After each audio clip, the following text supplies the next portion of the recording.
Piensa en que abres Google Maps ahora mismo. Buscas cualquier país del mundo. Francia, Nigeria, Indonesia.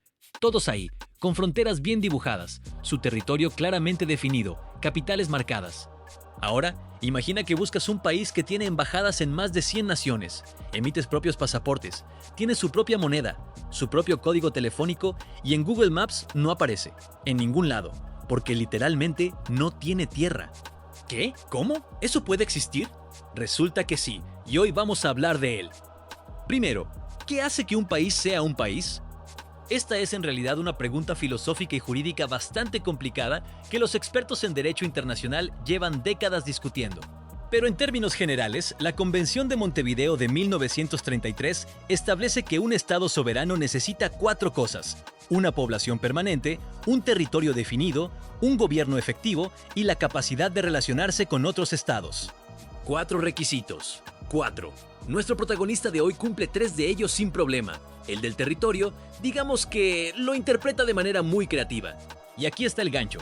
¿Qué pasa cuando una entidad lleva casi 1000 años siendo reconocida como soberana, pierde su territorio, pero el mundo simplemente decide que sigue siendo un estado? ¿Puede la historia y el reconocimiento diplomático pesar más que la geografía física? Aparentemente sí. Bienvenidos a la historia de la Orden Soberana y Militar de Malta. ¿La Orden de qué? Ya sé lo que están pensando. ¿Malta no es ya un país? Sí, Malta existe. Es una isla en el Mediterráneo, al sur de Italia. Un país real, con territorio real, con playas muy bonitas, por cierto. Pero la Orden de Malta es completamente distinta.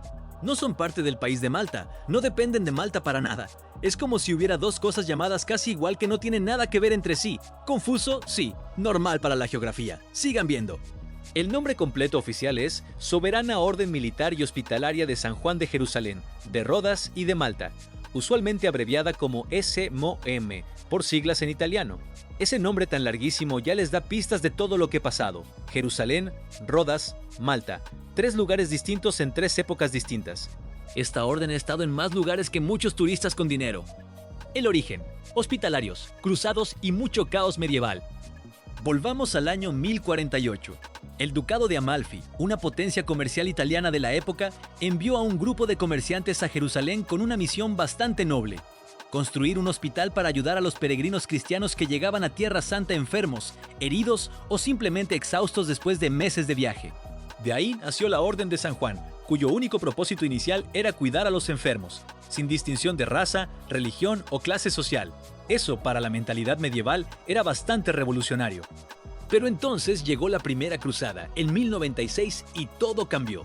De repente Jerusalén no era solo un destino de peregrinaje, era un campo de batalla, y la orden tuvo que evolucionar.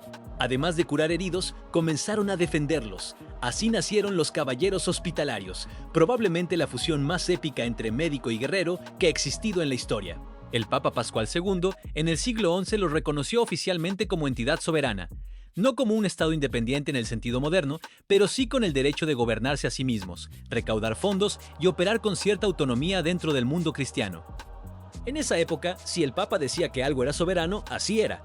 No había Organización de las Naciones Unidas ni tratados internacionales. El Papa era básicamente el árbitro del mundo occidental, y ahí nació su identidad como Estado, sin proponérselo del todo. La vida errante, de Jerusalén a Roma, pasando por todas partes. Lo que siguió en los próximos siglos es básicamente la historia de un Estado que no puede quedarse quieto, no por elección, sino porque alguien siempre los terminaba echando. En 1291, los otomanos tomaron el Levante y los caballeros hospitalarios se fueron a Chipre. Desde Chipre se mudaron a Rodas, en Grecia, donde vivieron casi 200 años y se rebautizaron como los Caballeros de Rodas. Rodas fue su hogar más estable. La construyeron, la defendieron, la hicieron prosperar. Pero en 1522, los otomanos, otra vez, los expulsaron con un ejército de 200.000 hombres. Con esos números, francamente, no hay mucho que discutir. Estuvieron unos años sin territorio fijo, literalmente buscando dónde instalarse, hasta que en 1530 el Sacro Imperio Romano Germánico les cedió Malta, Gozo y Trípoli. Ahí gobernaron durante casi 270 años. Construyeron fortalezas impresionantes, crearon una flota naval poderosa, resistieron otro gran asedio otomano en 1565 que hasta hoy se considera uno de los más épicos de la historia militar. En ese periodo incluso tuvieron aventuras coloniales. En 1651 compraron 4 islas en el Caribe: San Cristóbal, San Bartolomé, Santa Cruz y parte de San Martín. Las tuvieron durante 14 años antes de vendérselas a los franceses. Sí, los caballeros de Malta tuvieron colonias en el Caribe. La geografía es absolutamente imprevisible. Pero entonces llegó Napoleón Bonaparte. En 1798, en su camino hacia Egipto, tomó Malta en cuestión de días, sin gran resistencia. La orden, debilitada y fragmentada, básicamente le abrió las puertas, y así, de un día para otro, perdieron su último territorio real. Con la caída del Sacro Imperio Romano Germánico en 1806, también perdieron el Principado de Heitersheim en Alemania, que habían obtenido en 1548. Sin Malta, sin Heitersheim, sin Rodas, sin Jerusalén, sin nada. Se instalaron en Roma, y aquí es donde la historia se pone filosóficamente interesante. ¿Cómo sigue siendo un estado sin territorio? La respuesta corta es porque el mundo siguió tratándote como uno. Varios países europeos continuaron reconociendo a la Orden de Malta como entidad soberana incluso después de que perdieran su último pedazo de tierra. Y ese reconocimiento acumulado, sostenido durante siglos, creó una especie de inercia diplomática que hasta hoy nadie ha querido interrumpir. Hoy en día, la SMOM tiene estatus de observador permanente en la Organización de las Naciones Unidas. Mantiene relaciones diplomáticas con más de 100 países, tiene embajadas y representaciones en todo el mundo y emite propios documentos de viaje reconocidos en más de 100 naciones. Su territorio son 2 edificios en Roma con estatus extraterritorial, algo parecido a lo que tiene una embajada: el Palacio Magistral y la Villa del Priorato de Malta, que tiene unas vistas impresionantes del Vaticano desde su famoso Ojo de Cerradura. Esto no es territorio soberano pleno, pero tampoco está bajo jurisdicción italiana completa. Es una zona gris legal muy conveniente para ellos. Además, en 1998 firmaron un acuerdo con la República de Malta para arrendar por 99 años la parte superior del Fuerte San Ángel, un guiño histórico muy simbólico: volver al lugar que fue suyo durante siglos, aunque esta vez solo de arrendatarios. ¿Y cómo funciona por dentro? Tienen una constitución propia, se rigen por el derecho canónico y en ciertos asuntos están bajo la autoridad del Papa. Su máxima autoridad es el Gran Maestre, que también tiene título de príncipe y es elegido de por vida. Debajo de él hay un consejo de gobierno, similar al gabinete de cualquier estado. Los ciudadanos oficiales son exactamente 3: el Gran Maestre, el Gran Canciller y el receptor del Común Tesoro, que es básicamente su ministro de Finanzas. Solo 3. Cuando dejan el cargo, dejan de ser ciudadanos. Eso hace que cualquier elección presidencial del mundo sea infinitamente más dramática que su proceso de cambio de ciudadanía.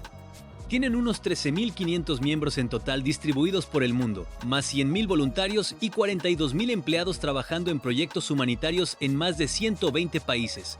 Hospitales, centros de atención, programas de ayuda en zonas de conflicto. Su origen como orden hospitalaria sigue completamente vigente. Tienen su propia moneda, el escudo maltés, vinculado al euro. Tienen sellos postales coleccionables muy valorados entre filatelistas. Tienen propias placas de matrícula. Tienen código telefónico internacional. Todo lo que tiene un país real, excepto un mapa donde aparecer. ¿Son un país o no son un país?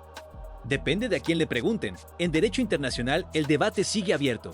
Ellos insisten en que son un sujeto soberano del derecho internacional. Algunos académicos dicen que son más parecidos a una organización no gubernamental muy bien conectada con estatus diplomático especial. Otros dicen que son un caso único que no encaja en ninguna categoría existente. Lo que sí es innegable es que llevan casi 1000 años siendo reconocidos de alguna forma como entidad separada. Eso es más continuidad institucional que gran parte de los países modernos que conocemos. Muchas naciones actuales tienen menos de 100 años de existencia. La Orden de Malta tiene 10 veces eso. Y eso, en términos geopolíticos, significa algo. El mundo asume que la geografía es física, que un país es tierra, fronteras, mapas.